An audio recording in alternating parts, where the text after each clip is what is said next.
2024 লোকসভা নির্বাচনকে ঘিরে বুধবার স্বঘোষিত বন্ধের পথে হাঁটল পাঞ্জাব ন্যাশনাল ব্যাংক তেলিয়ামুড়া শাখা। সরকারি নিয়ম অনুযায়ী 10 এপ্রিল কোনো ছুটি না থাকলেও স্বঘোষিত ছুটির ডাক দিয়েছেন পাঞ্জাব ন্যাশনাল ব্যাংক তেলিয়ামুড়া শাখার বরিষ্ঠ প্রবন্ধক সাহেব।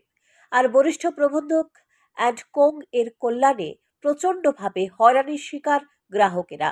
গ্রাহকদের অভিযোগ, সরকারি নিয়ম অনুযায়ী বুধবার কোনো সরকারি ছুটি নেই, কিন্তু লোকসভা নির্বাচনের দোহাই দিয়ে নিজেদের কর্মসংস্কৃতির লাটে তুলেছে পিএনবি তেলিয়ামুড়া শাখার কর্মী বাবুরা।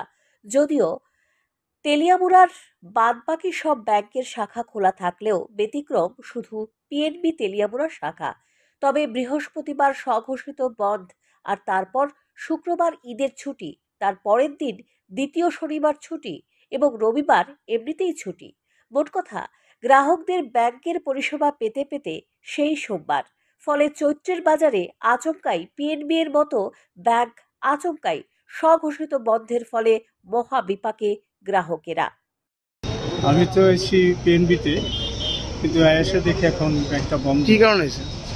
আমার কিন্তু কাজে আসছিলাম, কিন্তু এখন তো বুঝতে পারতেছি না ব্যাংকটা কেন বন্ধ, কে আসে বলছে।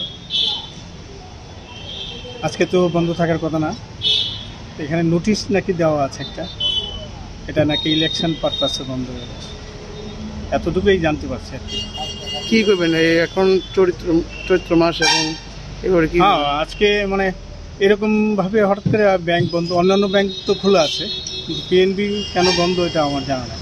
হ্যাঁ, কই থেকে আইছেন আপনি? ব্রহ্মসরা বাড়ি আর কি। কই আইছেন? ব্যাংকে? ব্যাংকে। কি দেখছেন? হ্যাঁ, কি দেখছেন এই ব্যাংকে? বন্ধ গেলাম, ওগুলো দাঁড়াই দিচ্ছি আমরা। কি কারণে আইছেন ব্যাংকে আজকে? বাতাস। সান্দন টিভি।